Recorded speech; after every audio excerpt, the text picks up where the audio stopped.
Thank you, Tyler, and welcome everyone to the May meeting of the Culinary Historians of Ann Arbor. I'm with the CHAA. I'm Randy Schwartz. We're pleased that you can be with us, whether in person or online, for today's talk by Catherine Cangany on Detroit's 1910 Kosher meat riot. I want to thank our host for today's program, the Ann Arbor District Library, which provides promotional and technical support for us. They also make it possible for our programs to be shared beyond the walls of the library by live streaming them and recording and posting many of them on the library's channel, AADL TV.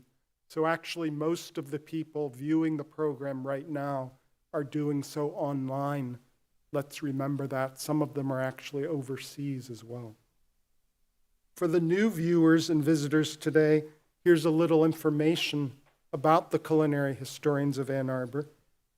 We're an informal group bringing together all sorts of people who are interested in the history and culture of food and cooking. The group was founded in 1983, and new members are always welcome. We have monthly talks like this one between September and May, so you get the summer off just like school kids. Our next talk after this one will be in September. Some of the talks are in person here at the library. Others are online only, depending on the speaker's proximity to Ann Arbor. We also have twice yearly potluck theme meals, usually in July and December. Our coming theme meal in July will be about foods of weddings around the world.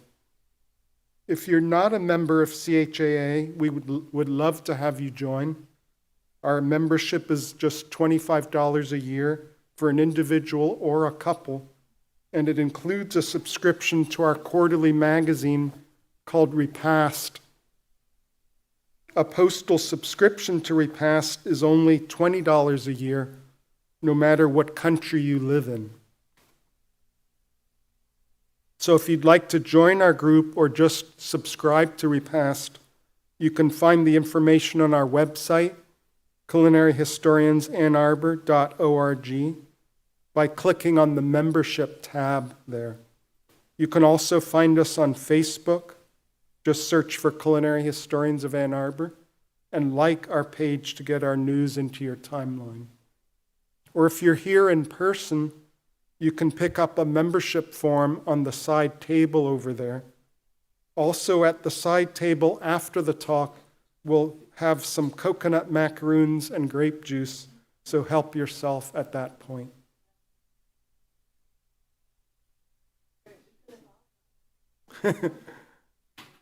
If there's any Kugel contributions from the audience, we'd appreciate that too. And now I'm pleased to introduce our speaker. Dr. Catherine Cangany is trained as a scholar of colonial and early federal Michigan. She's currently executive director of the Jewish Historical Society of Michigan, and previously she was a tenured associate professor of history at the University of Notre Dame, or Notre Dame, they might call it. She earned bachelor's degrees in English, history, and classical civilization from Indiana University, followed by a doctorate in the history of colonial North America and the Atlantic world at the University of Michigan in 2009. Dr. Cangany has been the author of numerous journal articles and book chapters, as well as her own book, Frontier Seaport, Detroit's Transformation into an Atlantic Entrepôt, which was based on her Ph.D. thesis at U of M. She lectures frequently on topics in Michigan history and Jewish history, and just recently she played a major role in assembling the Jewish Historical Society's current exhibit about Jewish life in Detroit between 1880 and 1930. It's called In the Neighborhood, Everyday Life on Hastings Street, and that exhibit continues through July 14th at the Detroit Historical Museum on Woodward Avenue. Let's give a warm welcome to Dr. Cangany.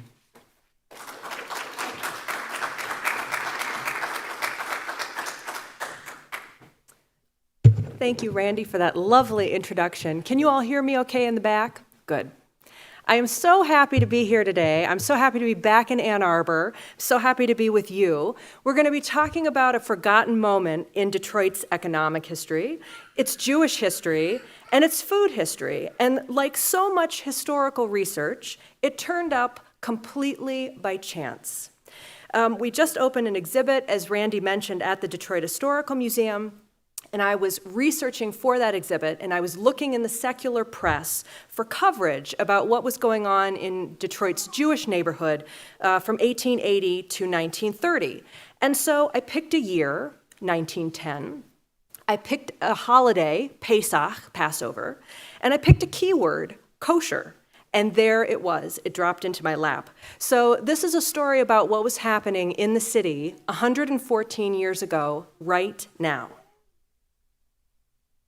On a Sunday night in May 1910, violence erupted in Detroit's Hastings Street neighborhood. Now, this neighborhood was part of Detroit's ghetto, and I mean that word in its original sense. This was a poor neighborhood where Jewish people lived. And if you know your Detroit geography, we're talking about where I-375 and Lafayette Park are today, near Eastern Market. So according to one astonished eyewitness, quote, Detroit's ghetto is in the throes of a meat strike, a real, bitter, fighting meat strike, and the nondescript kosher butcher shops along Hastings Street are practically closed up, while shifting throngs of excited, shawl-covered, belligerent women are doing picket duty and occasionally making a raid on some luckless purchaser of meat, bearing her into the boycott by real, strenuous measures. The scene, the eyewitness noted, cast real policemen struggling with a real mob. Hastings Street presents the spectacle of a warlike camp. Did you catch how many times he used the word real? I couldn't believe it. Well, you might be familiar with Hastings Street in the 1940s when it was a predominantly black neighborhood. But in this earlier period, although there were black residents, this was overwhelmingly where Detroit's recent and poor Eastern European immigrants lived. And among their number in 1910 were about 10,000 Jews. Every year, thousands more Jews were settling there, and by 1927, the Jewish population of Detroit would be 7.5 times larger, at 75,000 people. That was the 6th largest concentration of Jews in the United States in that period. As an aside, you will see this in the slides ahead. This was not a well-photographed neighborhood, including for this period. And often in the photographs that we do have, the people and the culture are exoticized. So this was a non-Jewish photographer, an outsider, taking these images, emphasizing the people's foreignness. And you'll see that as we go. So that's a caveat there. So Hastings Street was not generally where Detroit's German-American Jews lived by 1910, and there were about 2,000 of them. They had arrived a generation or 2 or 3 earlier. Over time, as they Americanized, they dropped traditional practices like keeping kosher, they moved up the economic ladder, they relocated to more fashionable neighborhoods further north, like Boston Edison. Now, in 1910, the who's who of Detroit, including Henry Ford, lived in Boston Edison, as did this man, Rabbi Leo M. Franklin, and he was rabbi of Detroit's first Jewish congregation, Temple Beth El, and his congregants were of German extraction. By contrast, Hastings Street Jews hailed from the Russian Empire, and they had begun to arrive in Detroit in significant numbers in 1881.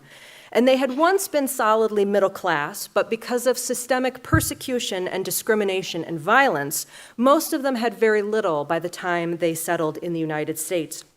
And in Detroit, many of them lived in pretty desperate conditions: overcrowding, poor sanitation, poverty, and illness.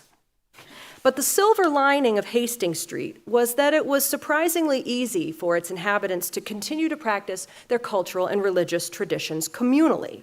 So Eastern European Jews continued to speak Yiddish everywhere they went. They continued to practice Orthodox Judaism, to go to synagogue with people who hailed from the same homeland, and in some cases from the same hometown.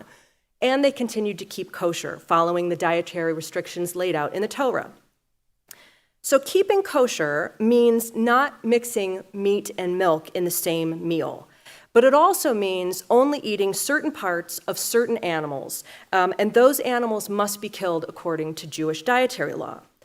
The killing was done by ritual slaughterers known as shoichatim, and then as now, they train extensively. They use particular knives and particular techniques so that the animals are killed precisely and pretty close to painlessly. After slaughter, an animal's muscles and organs, especially the lungs, are then inspected for injuries and abnormalities. And if you find any injuries or abnormalities, then the meat is not kosher. So in the early 20th century, only about 65% of ritually slaughtered cattle passed all of those tests. So out of 100 animals, at best, you could use 65. But you can't use the whole animal. So generally speaking, we're talking about the hindquarters of a cow or a steer not being used for kosher meat. It can be done, but there's so many nerves, it's so labor intensive, we have so many cattle, it's just easier to move on to the next cow or steer. So we're talking about only using the front quarters of the animal. And so at best, only a third of the meat on any given carcass might be able to be certified as kosher. So after a carcass is declared kosher, a seal bearing the signature of the shoichet, the ritual slaughterer, and the date of the slaughter is affixed to the meat. Then it's prepared for sale and delivered to the butchers.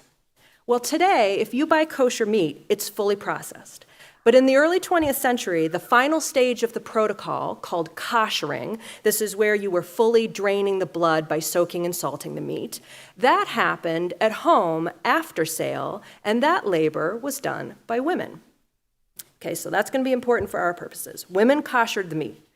Also important for our purposes, no more than 72 hours can elapse between slaughter and koshering, because after 72 hours, then the blood becomes too congealed to be able to fully extract, so then it can't be certified as kosher. So 72-hour rule. So then removing blood, bones, sinews, forbidden fats, that reduces the meat by another 15%. So even after a perfect ritual slaughtering of a healthy cow or steer, nearly 80% of the meat is not fit for observant Jews. In 1910 in Detroit, there were almost 30 kosher butchers, which sounds like a lot, but in New York City in this period, there were 600. In both places, butchers would visit the slaughterhouses in the afternoons to select their meats, chop them up into the various cuts, and then sell them the following morning. So working around the weekly Sabbath then, that means that Saturday nights, Sundays, Tuesdays, and Friday mornings were the busy shopping days in the Jewish community. Remember, too, that we're talking about pre-refrigeration days, so they're buying their meat right before they're consuming it. When Hastings Street erupted in violence on Sunday, May 8, 1910, at issue was the price of kosher beef. Now, kosher beef is always more expensive than non. It has to be, because you're paying for the expertise of the slaughterer, for the quality of the meat, and for its certification. So the customary upcharge is not the issue. They were accustomed to paying more. But the sudden rate hike was. Detroit's working class Jews had been accustomed to paying 6 to 8 cents per pound for kosher beef, and that's 6 to 8 cents for the cheapest cuts, flank and chuck. So now those same cuts were suddenly costing 14 to 18 cents per pound. And that's almost 2.5 times what they had been accustomed to paying. So that would be like those cuts today, which run about $6 to $8 per pound, costing upwards of $18 per pound. So it's a lot of money, especially when you don't have many resources and you have a lot of mouths to feed. And for most, buying non-kosher meat was unthinkable. Well, the people who noticed the rate hike first and who were the most upset about it were the Jewish women of Hastings Street. I love this quote. When a befuddled newspaper reporter asked a Jewish man why the women, who had no voting rights in 1910 and thus were not recognized as legitimate political actors, why the women were organizing this economic resistance and not the men, the interviewee responded, quote, because that's their business. They buy the meat. Do you think I would go into a butcher shop? I should say not. Maybe the butcher would sell me a lung for a flank steak. How do I know? Because they did the shopping and the cooking, the women had the food knowledge, they knew what to buy and where, and they knew how much it should cost. And they were also new enough to American social and gender conventions to feel perfectly within their rights and their domain to express their outrage publicly. Now, I'm going to pause here for a moment and say that as it turns out, there is another historian who discovered the kosher meat riot of 1910, and that is Robert Rockaway. And it's in his excellent book, The Jews of Detroit, which was published in 1986. And he includes one paragraph about this event. And his telling does not rely on the secular press articles that I found at all. His articles were from religious publications, and they took a pretty dim view of these women. Rockaway characterizes the event as violent and nasty, and the women as hot-headed and contributing to the chaos of the community. And these were not his words, right? These are the words that come from the original sources. So all to say that the community that was not living on Hastings Street, the German-American community, took a very dim view of these Orthodox women and their actions. Violent, nasty, upending the social and religious order. But as we will see, actually what they were trying to do was to restore that religious and cultural order, and they did it in a remarkably restrained way. As you might expect, because of the biases of the recorders, the names of these women involved in the riot have not come down to us, with one exception. Mrs. Harry Posner, Rebecca Posner, Becca as she was called in the 1910 census, just 20 years old. She could not read or write, but she was fluent in at least 2 languages, probably more. Born in Russia, she had immigrated to the US in 1905, settling first in Philadelphia. And incredibly, in Philadelphia, she had successfully led 300 women and girls from the American Cigar Company's factory in a strike at 17. According to the Detroit News, Rebecca Posner thought the factory superintendent imposed on the workers, and in 3 days she had the boss beaten to a standstill. He was fired and the girls returned to work. This from the same article. "She's a wonder," whispered the husband by her side. "I married her 3 years ago in Philadelphia. She's a wonder. She makes everybody toe the mark." Her husband was 23 and working as a tinsmith at Detroit Stove Works. Becca Posner told the press, "Yes, I'm the leader of the strikers, and I'm going to keep up the fight until we can get living wages." It's interesting to see that she uses the word strikers, because what happened in Detroit patently was not a strike. This is not about employees walking off the job. But strike was certainly the vocabulary for what she had done in Philadelphia. The Detroit Reporter then asked for her photo. This is great. And she replied she was too busy, handed her house keys to her husband, and asked him to go get the photograph. So the photograph that you see in the paper was the one that she had had in her home. Well, Rebecca Posner and the other angry women in the community soon formed a committee. And on Sunday, May 1st, so this is a week before the violence, that committee called a community-wide meeting featuring a high-profile speaker. This guy, New Yorker Baruch Charny Vladik. Vladik was a recent Russian immigrant, a labor leader, and at age 24, he was a representative of the Jewish Agitation Bureau. It's a great name. The Jewish Agitation Bureau was the clearinghouse for Yiddish language branches of the Socialist Party.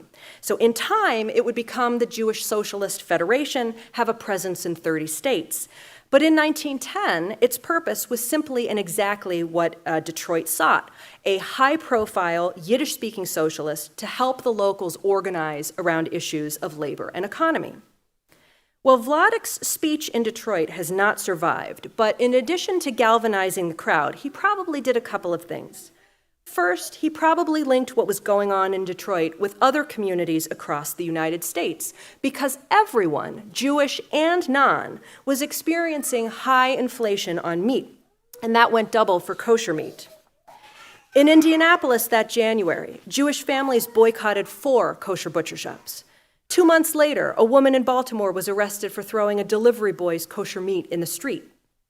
In St. Louis in late March, 42 out of 46 meat shops, that's 91%, closed, unable to make the boycotters' demands to return to 12-cent kosher beef.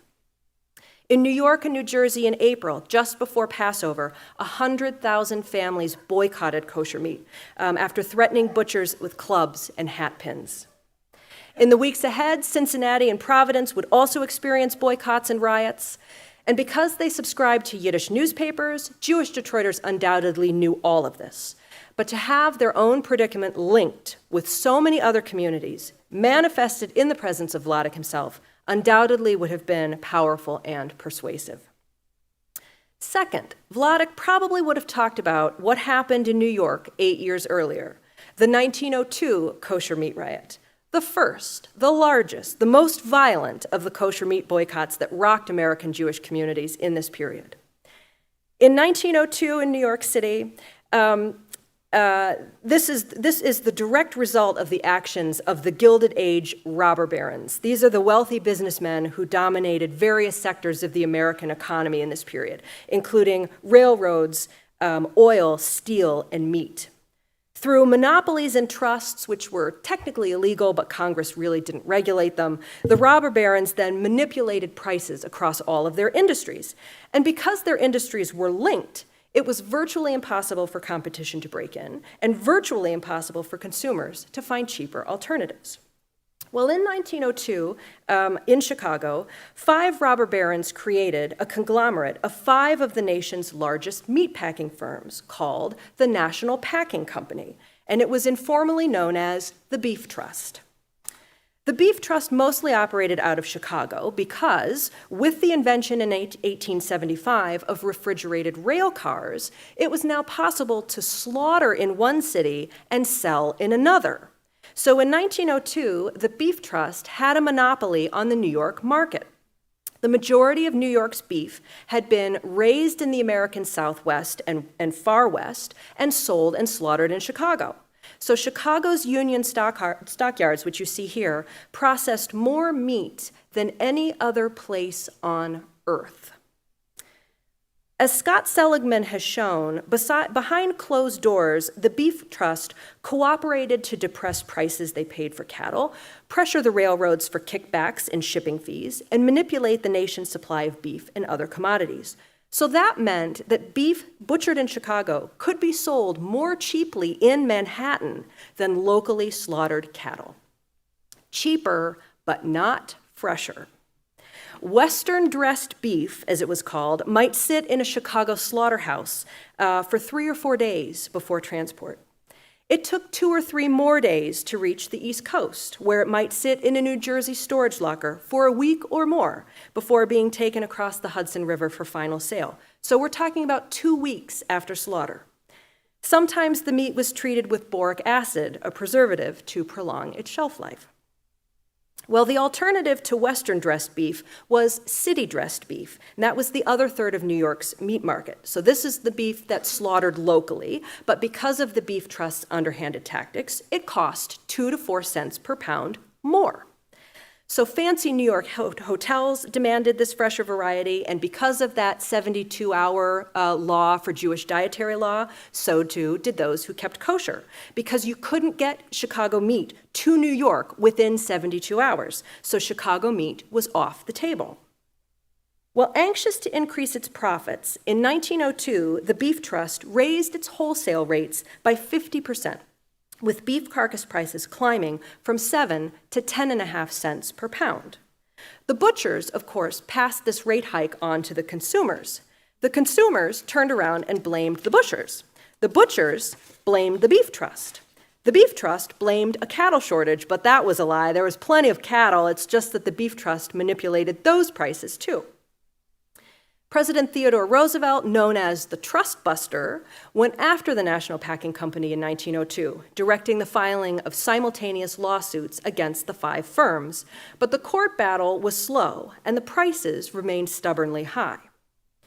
Well, in response to that inflation, New York consumers switched protein sources, turning to poultry, veal, mutton, lamb, and eggs, and Detroit would try this also in 1910. But the Beef Trust operated many of those slaughterhouses and owned the refrigerated rail cars for those industries too. And in the cases where it didn't, it deliberately stockpiled competitors' food to dry up the supply. So the prices on all protein sources soared. And many of the non-kosher butchers who had used Western dressed beef now were turning to city dressed beef. So that put extra pressure on a limited and already more expensive supply. Before I go to the next slide, I want to say one thing about this image.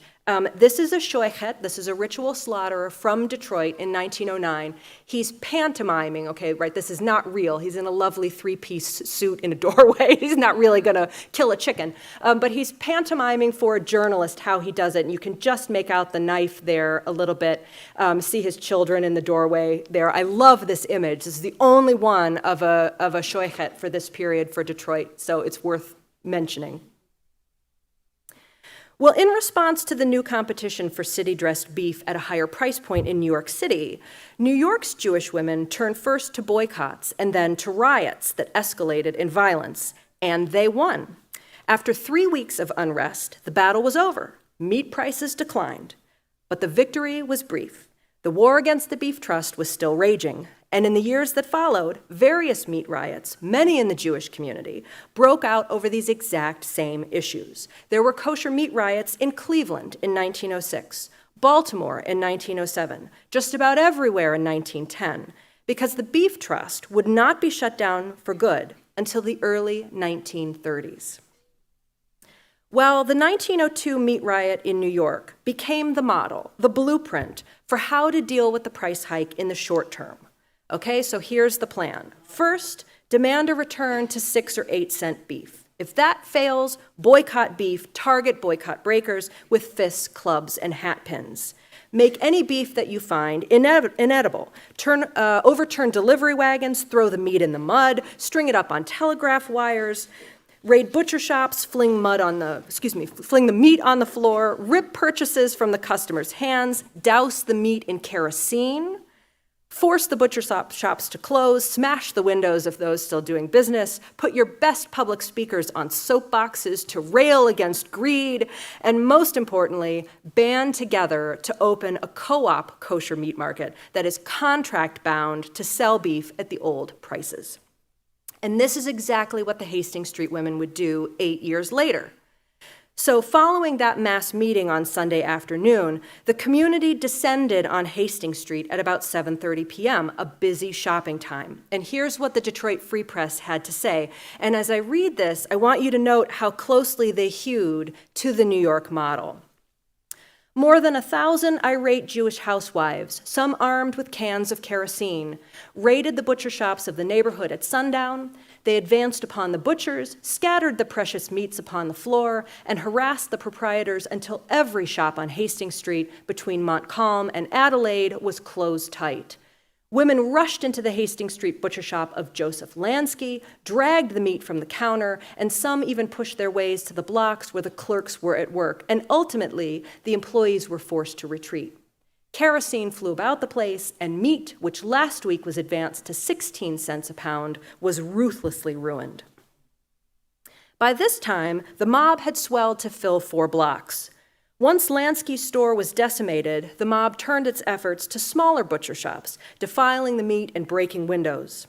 Soon, police officers from several stations were on the scene, trying to force the rioters further up Hastings Street. For more than an hour, the scuffling continued. Some of the more bitter men gathered in front of the meat stores and resumed their efforts to incite the crowd by making speeches about freedom and co-op meat shops. A butcher's wife made the mistake of laughing out loud at one of the orators. A boycotter shamed her, saying, she laughs while our blood is being spilled on the streets. The crowd then rushed at the butcher's wife, who fled into her husband's shop, and only the prompt interference of the police prevented the butcher from punching the head of a young man who tried to sick the fighting women on his wife. This is the only image of the boycotts and riots from Detroit that exists. This is it, the lone one. And it's not a great photo, right? But this is it, so we love it, even though there's not a whole lot happening. But you can see all the women gathered in the back and then this woman in the front with her back to the photographer. But this is it, the lone image, alas. Well, whatever Vladek might have said about the larger forces at work in America's beef supply, those who were caught up in local beef fever tended to be short-sighted about the problems and their solutions. As Scott Seligman has argued for New York in 1902, quote, although the true villains in the drama were mostly Gentile businessmen, Located hundreds of miles away, the local scene pitted Jew against Jew, housewives against butchers, butchers against wholesalers, the secular against the Orthodox, Eastern Europeans against Germans, honest rabbis against corrupt ones. It also exacerbated other frictions, such as those between the Jewish community and the police. Well, it's as true in Detroit as it was in New York. As the weekdays ticked by, the unrest in Detroit continued. On Monday morning, May 9th, Abraham Hendon's butcher shop on Hastings Street was targeted. Purchasers were given the kerosene treatment. Then the mob descended on Harris Goldberg's restaurant, where it confronted him for having kosher meat on the menu. Under pressure, Goldberg agreed to buy no more after running through his stock. I want to pause for a moment and talk about this image, which I absolutely love. This is an Orthodox woman and toddler walking down Hastings Street in Detroit in 1909. And I don't know if you can make it out, but there is Yiddish on the glass here that says kosher meat. So she's walking in front of a kosher meat shop. On Tuesday morning, May 10th, a Detroit Times journalist reported on a spectacle he had witnessed. 3 of the boycotting women, each with a babe held in her left arm, attacked a man whom they accused of purchasing meat. The man was Abraham Cohen, who ran a shoe repair shop. The women descended on his store, transformed their shawls into baby carriers so that their hands were free. Then they started what the reporter called a hot argument in Yiddish with the man. He ordered them out, and they suddenly attacked him, forcing him out of his own shop to the sidewalk and showering blows on his face and head. He made no attempt to fight back. As simple protests devolved into battery and property damage, Detroit's German-American Jews, the ones who generally lived beyond Hastings Street and were less observant, who had Americanized by this point, well, they made sure that the press knew that they were not involved and they did not condone what was happening. "You'll not find an American Jew mixed up in any of these brawls," said one man. "Some of the American Jews are boycotting the meat markets, but they are not fighting about it. These Russian Jews come over here, and 3 months after they arrive, they want to run the country. If they don't want to pay the prices for meat, they insist that nobody else will be allowed to. These women who are leading these fights live in homes that are filthy, but instead of doing their housework, they are here on the streets causing trouble for others." Well, the newspaper reporter interviewing Rebecca Posner made a show of inspecting her residence and affirmed the house was in disorderly condition. But the more damning association was socialism. As a reporter related, wealthy Jews, so that's a euphemism for German-American Jews, wealthy Jews attribute the disturbance to the workings of Jewish socialists who came to this country recently from Russia. But the boycotters were also quick to distance themselves from socialism. Rebecca Posner insisted, "Socialists? I don't know what they are. We're not socialists. We're simply trying to get decent prices so that we can live. I am not an agitator, but I am going to help win this strike." So nobody wanted to be associated publicly with socialism. Unjust prices, that's one thing, but anything that smacked of Marxist politics, loyalty to Russia, was downright dangerous to broadcast. Well, in an amazing twist of fate, in the neighborhood, it's a different story, right? You're not afraid to be a socialist and be associated with socialism in Hastings Street. So the Jewish Agitation Bureau privately was picking up all the costs for printing and the assemblies that were happening at these mass meetings held in the community. And on Tuesday, May 10th, flyers were distributed to announce a gathering for that night. And in the interest of fairness, the format was designed so that each side would be allowed to have its say, but the result was a near riot. According to one eyewitness, the 10 butchers were hissed and hooted down each time they tried to talk, while avowed socialist exhorters harangued the crowd. The angry audience then surged over chairs into the aisles and right up to the speaker stand, pressing in on those who attempted to address them, while the whole crowd hissed and groaned and shouted. Police presence spared the butchers from violence, but not for long. Early Wednesday morning, May 11th, a band of unidentified men attacked a kosher meat wagon owned by Benjamin Krakovsky.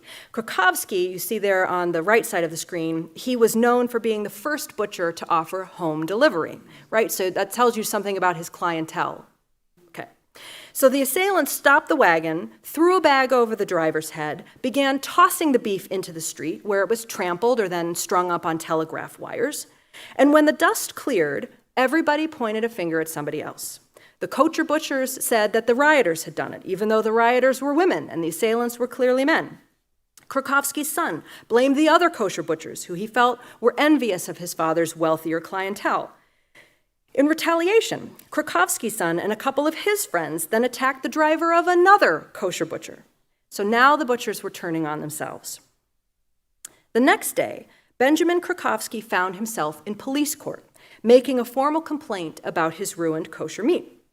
The justice was Edward J. Jeffries, a left-leaning man known for his clemency and fairness, especially to the city's immigrant poor. You see him on the left there. In a crazy twist of fate, 3 decades later in 1944, Jeffries' son, Detroit Mayor Edward J. Jeffries Jr., would propose tearing down the Hastings Street neighborhood after it had become a predominantly black space. And 5 years after his proposal in 1949, the demolition began, displacing 100,000 Detroiters.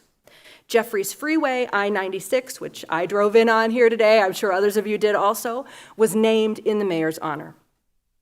Back in 1910, the elder Jeffries talked with butcher Benjamin Krakowski. He was curious about the soiled meat. "Why don't you just wash it off?" the judge asked. "It's no good anymore," Krakowski replied. "It's come into contact with mud and it can't be used. It's not fit." Well, it's easy to imagine many justices mocking this complaint right out of court, but Jeffries carefully considered on what grounds he could issue a warrant for the perpetrator's arrest, and he settled on malicious injury to property. Unfortunately for Krakowski, boycotters then stormed the courtroom, assuring Jeffries that the uprising would be settled within 2 days. If a warrant were issued now, they warned, it would only stir up all of this bitterness and ill feeling again. So Jeffries was swayed by the boycotters, decided to hold the matter in abeyance until Friday to see how events played out. Well, all along, Detroit's kosher butchers were insisting that they were not making money, even at beef's higher prices, but nobody was listening to them. And after days of being prevented from explaining Detroit's fluctuating meat market, on Wednesday afternoon, at least 6 of Detroit's kosher butchers gathered in Joe Rakowski's kosher butcher shop on Hastings Street, where he offered, for the benefit of the press, a graphic demonstration. He produced his bills from a local slaughterhouse to prove that he was paying 11.5 cents a pound on whole carcasses of beef. Then up to his butcher's block, he hauled a 16-pound beef shoulder that had cost him $1.92. He then divvied it up to illustrate the butcher's profit and loss. When the cutting was done, he was left with 4.5 pounds of 18-cent meat, almost 3 pounds of 15-cent meat, 2.5 pounds of 13-cent meat, and 6 pounds of bone. The different grades of meat would bring in only $1.55, leaving him with a deficit of 37 cents. "That's an honest, wide-open illustration of our claims," Rakowski told a reporter. "We tell them we're losing money, but they jeer and say, 'Why don't you close your shops then?' But we have our investment here, and we have to take spells of high wholesale prices and figure on making up the difference later when the prices fall." Kosher butcher Charlie Prague had different ideas. "We're going to consult with Mayor Philip Breitmeyer and Police Commissioner Frank Krull and ask as taxpayers that we be allowed to operate our shops without interference from these socialists. If the city won't furnish protection, we will take the law into our own hands. We're about 30 strong, and if we can't get police protection, we will carry the war into the camp of these socialist disturbers, and we will clean them out." Well, with or without police protection, by Wednesday night, after a second community-wide meeting, a solution was in the works, the very solution that Baruch Vladeck would have advised: cooperative kosher meat markets. The press reported that already $20,000 had been raised to finance 10 shops. But the plan sounded too good to be true. Kosher meat would be purchased directly from the meat packers and sold at cost, ranging from 10 to 14 cents a pound, still more than they had been paying. Remember, they were up to 18 cents a pound, but down from that high. And they even found a willing kosher butcher, Abraham Bordeloff, who agreed on penalty of forfeiting his shop not to raise prices, not even a quarter of a cent, before January 1st, 1911. Bordeloff's storefront was soon secured, just in time for sales to begin at 4 a.m. on Friday, May 13th. The grand opening was a madhouse. 4 policemen were on hand to force the women shoppers into 2 orderly lines, one each direction from the shop's front door. Only the presence of 5 customers were allowed in the shop at a time, and in the words of one reporter, scores of men stood complacently by, figuratively patting one another on the back over the victory over the butchers. By 8 a.m., Bordeloff had made an emergency run back to a local slaughterhouse to find and slaughter more animals. By noon, all 2,200 pounds of beef from 8 cows and 11 calves that Bordeloff had scrounged to stock the shop had been sold. For the most part, customers were happy, although Bordeloff was not cutting the meat off the bone before weighing it as other kosher butchers did. But ultimately, the price was the thing. In the frenzy of sales, Bordeloff could not even calculate whether he had made or lost money. And significantly, he would not divulge where his meat had come from. Rebecca Posner was triumphant and told the press, "We've got them beaten now, and they know it. We are getting all the restaurant keepers to sign an agreement to buy their meat from the co-op shop. The other dealers can go out of business if they want to." Detroit's other kosher butchers remained closed, but they weren't out of business. Joe Rakowski had 7 fronts of cattle available for sale that morning, but he would not sell. He told a Times journalist, quote, "We will open on Saturday night and sell steer beef at the regular prices. But today, we all stay closed, and we want everybody, poor customers and good customers, to buy their meat at the striker shops today. We want them to see what kind of meat they are getting for 10, 12, and 14 cents a pound. It is the meat of old milk cows, the kind that is only usually used for sausage. Those cows cost as low as 5 cents a pound on the hoof. Dressed and slaughtered, they can be bought from 7 to 9 cents a pound per hoof.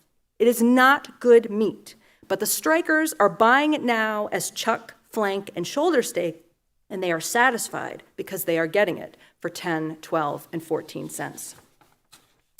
Rakowski's math was spot on. Under pressure from a local journalist, Abraham Bordeloff admitted to selling cow meat, not steer meat, which he had purchased at an average cost of 10 cents a pound. So that purchase point left little to no room for his own labor and wages.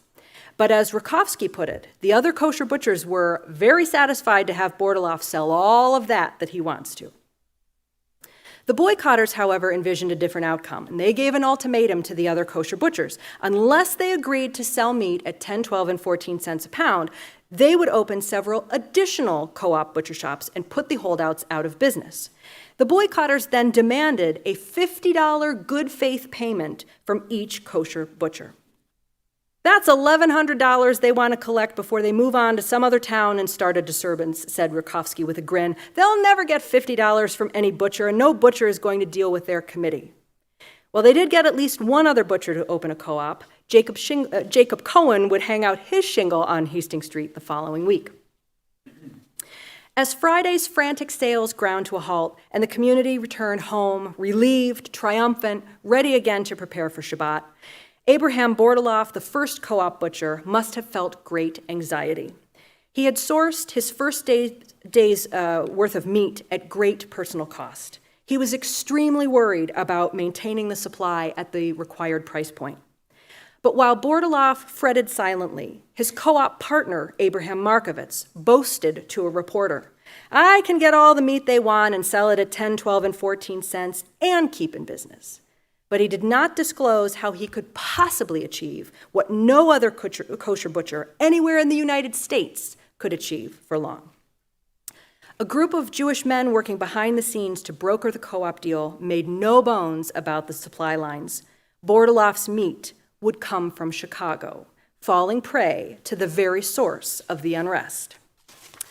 And yet, almost everyone involved in the kosher meat riot of 1910 would have counted it a success, or at least no significant loss.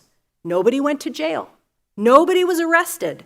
Nobody seems to have been seriously injured. Nobody's business suffered catastrophically.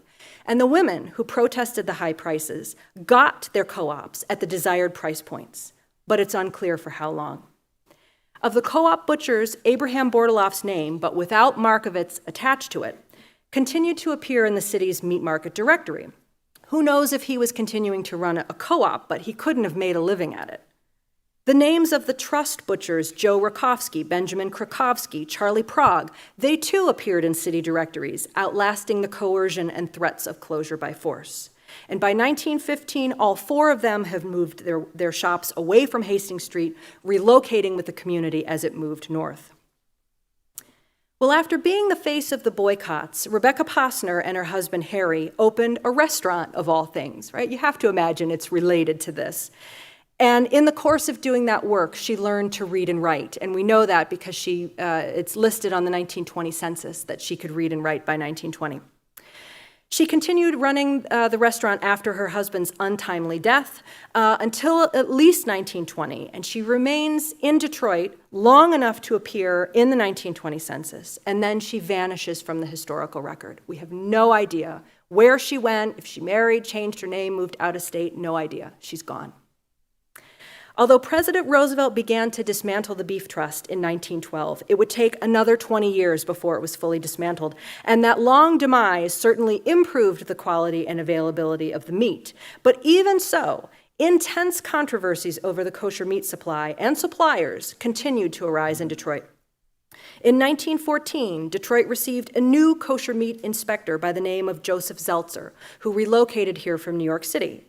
And that year, he took stock of his new surroundings and deemed the conditions under which kosher slaughtering took place appalling. Thank you.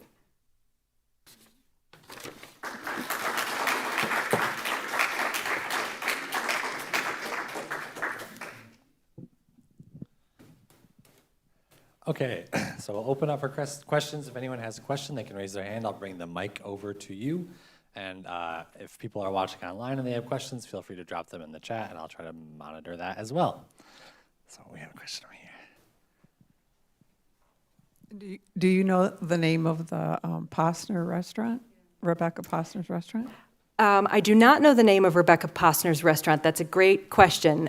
In this era, a lot of the shops were just either called restaurant, could be dairy restaurant, or it might be the person's last name. But most of them are not named, and we have no record of them. So the city directories don't say the names of the restaurants. A lot of these things would have operated out of people's homes, so they would have been fairly informal. But I'll let you know if I find it. So I'm still on the hunt for her. I would love to know what happened to her. I can't stop smiling. This was so much fun and so interesting. And I don't remember what you said. How did you get started on this particular track? I found it completely by chance. I was just searching the secular press and found it. Picked a year, picked a season, used a keyword, kosher, and I found it.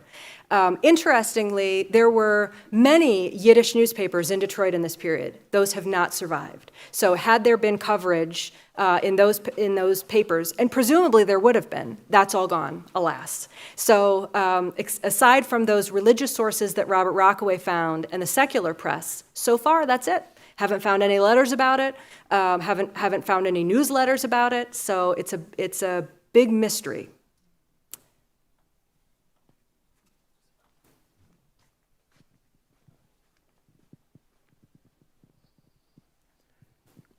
This is probably a stupid question. It was ages ago that I read Upton Sinclair's book, The Jungle. And I don't remember much about it except it was the Chicago stockyards. Is there any mention of anything in that book? Do you? That is an excellent question. It is not a stupid question at all. It's a very good question.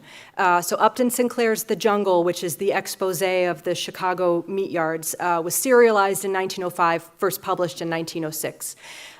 Interestingly, he's got this great quote about what happens with the reception of The Jungle, because he meant it as an expose of the labor conditions, of the working conditions. And so as he said about it, I was aiming for the American public's heart, and I hit them in the stomach. Because what people took away from that book is the horrible meat supply.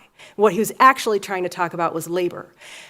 So did the Detroit Jewish community know about this book? I don't know. I've tried and failed to find out when the first Yiddish translation was. Does not seem to have been in this period. Not to say that it's not outside the realm of possibility, but I have seen nothing that makes the link between the two. Thank you. Yes, thank you.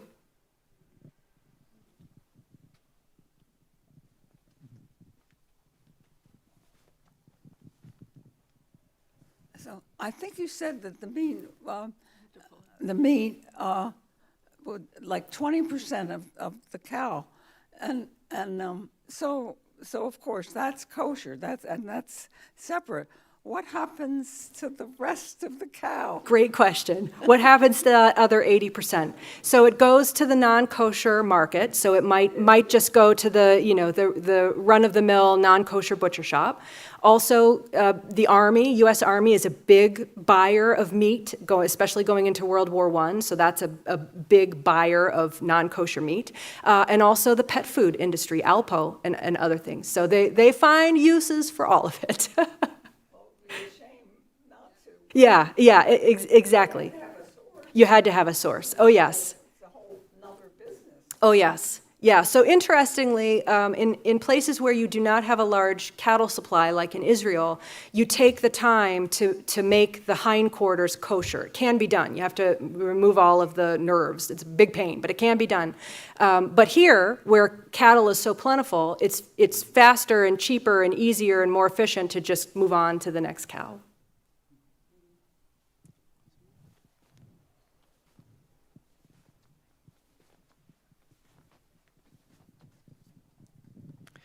So is there evidence of Orthodox Jewish women organizing other kinds of political protests or economic protests, or is it just because of the convergence with this particular, topic in which they had kind of autonomy and authority? That also is an excellent question. So the secular press, again, we don't have the Yiddish press to back this up, but the secular press talks occasionally about Orthodox women rising up over the cost of flour. There were also concerns about matzah in this period. So it didn't ever go this far. Detroit did have another kosher meat. It's not an uprising, but I don't even know what you would call it. It went to a rabbinical power struggle instead of to this. So there were concerns about the beef supply that Orthodox women were involved in for a long time. And there was also a famous meat boycott in Hamtramck in the 30s, 35, I think, and Orthodox women. Yes, the Orthodox women supported the Polish women living in Hamtramck and organized with them in the 30s.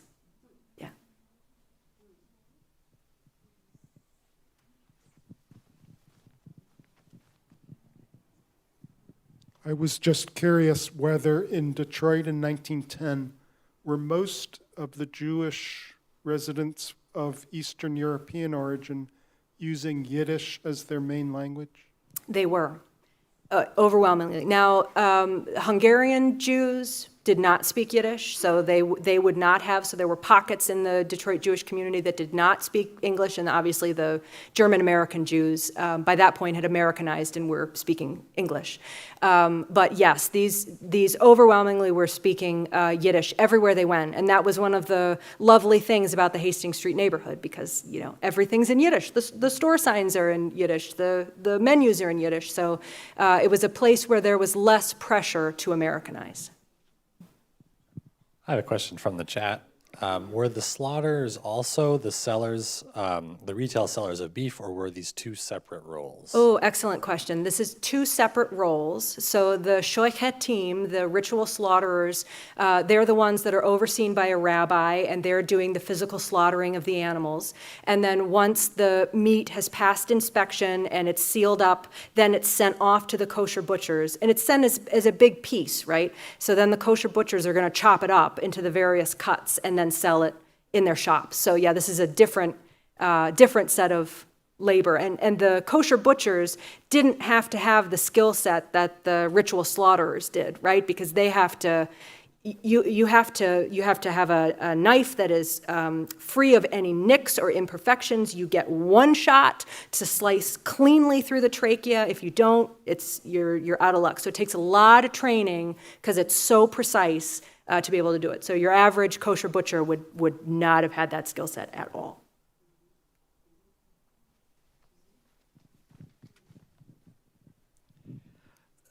So I can't remember his name. I think it was Vladek, the itinerant New Yorker who helped sort of organize this and had the kind of script, right, for mobilizing. So was that a common phenomenon in the turn of the 20th century? And was it specific to certain domains of life or ethnic groups that someone would essentially be, just sort of a traveling instigator Yeah, of a traveling political instigator. protest and Yeah, economic exactly. Yeah, exactly.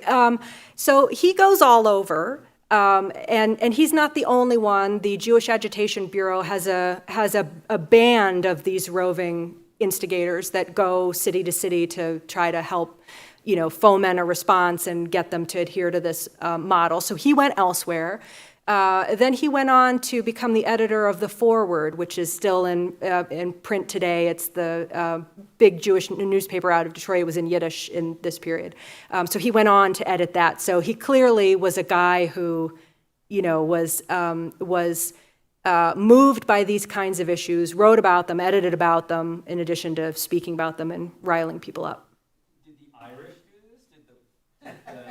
Was this like, did the Italians do this? Or the Poles? That's a great question. I don't know the answer to that. I mean, you can imagine that it's a model that, people see works and maybe they'll borrow it. But I don't know.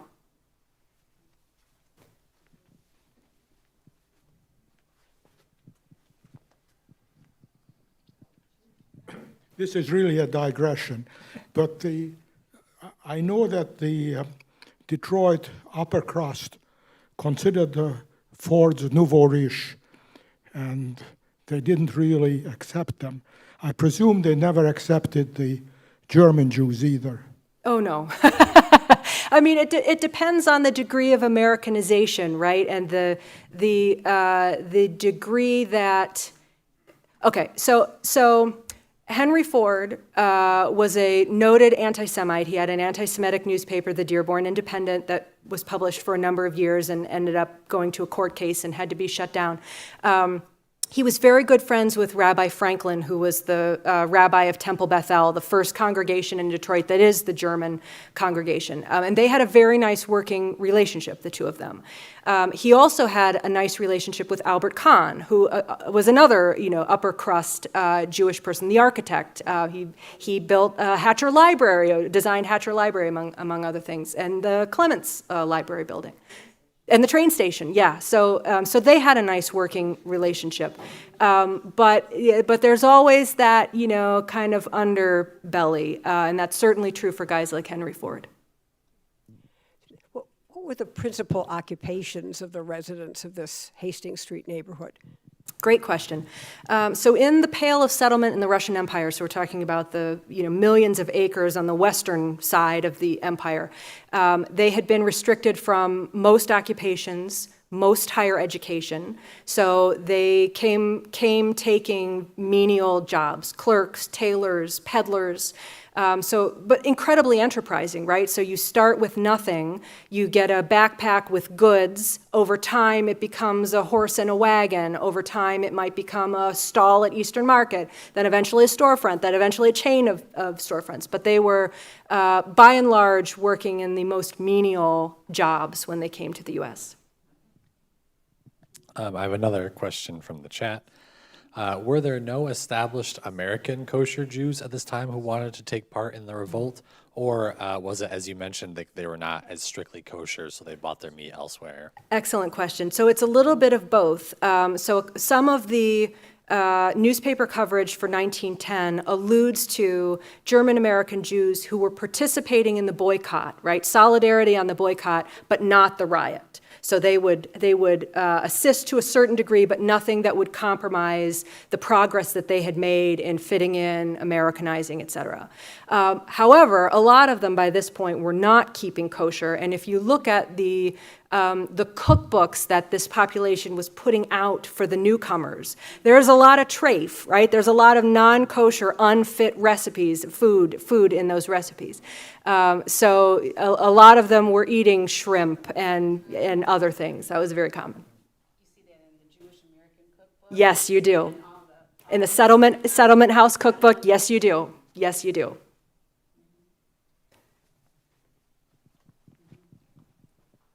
First of all, thank you. It was fascinating.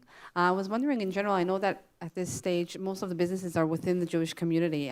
Do you notice, say, when we start seeing shops at the Eastern Market, or just going to general public and not only selling to the Jewish community, restaurants, shops, etc.? Yeah, thank you. That's a great question. So interestingly, kosher butchers do a fair amount of business with the non-Jewish community because it is like the Whole Foods of this period, right? You have a little more confidence in where the beef is coming from, the quality, et cetera. So those who had money to do it, who were not Jewish, would buy kosher meat. So that starts very early. So Eastern Market was within walking distance of the Hastings Street neighborhood, so there's an incredible amount of crossover between those who lived in the neighborhood and those who worked and shopped at the market, and that also happens very early, and it's one of the benefits to living in this neighborhood. But interestingly, a lot of non-Jewish people are eating kosher meat in this period. Yeah, I would have, for sure. My gosh.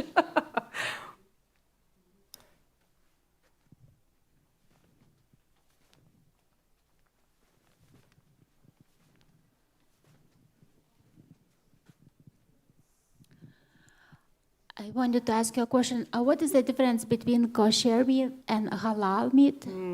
That is a great question, and I do not claim to be an expert on that at all, but there certainly is some crossover there, yeah. The kosher butchers in Oak Park used to have customers that came from Dearborn. I think now there are halal butcher shops. Yes. Before there were, I remember the butcher telling us that he has a lot of customers that come from Dearborn.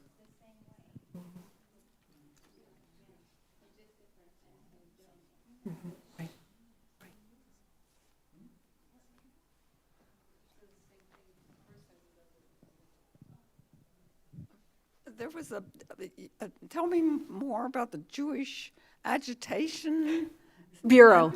Yeah. Yeah, so it was the start of the Jewish Socialist Federation. So it was a less formal iteration of it. Eventually, it goes on to be just about everywhere across the United States. But in this period, it's just helping Jewish communities agitate around issues of, labor and economics. So it had a physical location. It had this roster of roving agitators, including Vladik and others, and they just went around and tried to help this cause of getting the price of kosher beef, among other causes, to kind of level out.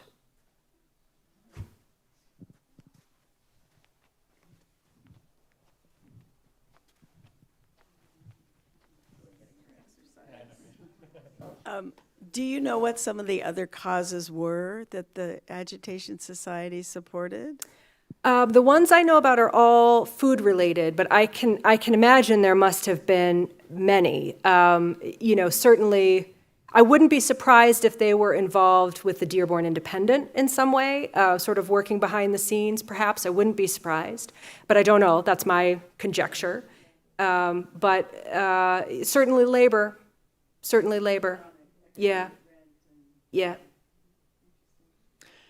So I have a question about the Agitation Bureau too. So is that an American invention? Are there precedents in Europe? And if it's an American invention, did the Jews see were there other American kind of precursors to the idea of having an agitation bureau? Yeah, I think it's an American invention. However, what I have learned about the Eastern European Jewish community in this period is that, given their life in the Pale, they were accustomed to doing everything for themselves, right? If the government's out to get you, you better be self-sufficient. So when they come to the US, and everywhere, this is not exclusive to the US, the infrastructure that they set up to support the community is unbelievable. So a lot of the social service organizations that are still around today that support the Jewish community come out of this period. Hebrew Free Loan, Jewish Senior Life, Jewish Family Service, these all come from Eastern Europeans. So I would not be surprised if, and given its tie to socialism, right, I would not be surprised that it comes out of this migration. But the infrastructure building is unbelievable, and it's how the community gets off the ground so quickly. I mean, the support for one another is amazing. As a model, it is amazing.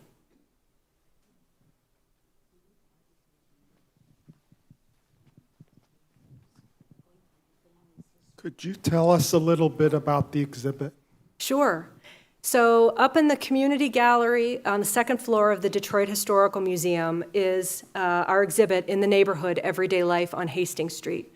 And this is about the struggle to balance being Jewish and American, which still resonates, but this struggle 100 years ago in what was Detroit's first Jewish neighborhood. This neighborhood is long gone. This is where I-375 and Lafayette Park are now. But it's about the struggle to start over and fit in and balance being Jewish and American. The most incredible part about it and the process of putting it together, because again, nothing exists from this place, it's gone. Archives have very little, museums have very little, so we put a call out to the current Metro Detroit Jewish community and said, do you have anything? And we got a lot of, oh no, I don't have anything. Oh wait, I have my Bubby's Shabbat candlesticks, but you wouldn't be interested in those. No, actually, we would be interested. I have a samovar. No, you wouldn't be interested. Yeah, I'd be interested. So 90% of the objects in this exhibit are from the Metro Detroit Jewish community, which is amazing. So this neighborhood has lived on through the objects in a way that we did not expect that would happen. When the Jewish community began moving northward, black migrants from the south, as part of the Great Migration, came into the neighborhood. There was a period of time post-World War I where the Jewish and black communities were coexisting in this place. So the tail end of the exhibit talks about the synergies, so the points of cooperation, but also the points of tension between the black and Jewish communities in that time. And one of the amazing synergies that comes out of it is music, is culture.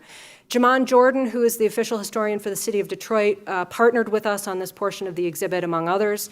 And he likes to say, there would have been no Motown without the Jewish and black communities living together on Hastings Street, because a number of the nightclubs predating Motown were so-called black and tan nightclubs, meaning they had an integrated audience. And they were Jewish-owned and black managed, and they featured black musical acts, many of which ultimately got signed by Motown Records. One that we feature in the exhibit is Club Harlem. Club Harlem was owned by Morris Wasserman, who was well known in this neighborhood. He had a loan business. He only ran Club Harlem, only had it for a year, but it was the first iteration, his first attempt at a nightclub. The second one that he ran was the Flame Show Bar, and if you had been in Detroit in the 50s, this is the club where you would go to listen to jazz. And Barry Gordy of Motown, his older sister, Esther, was a photographer at the Flame.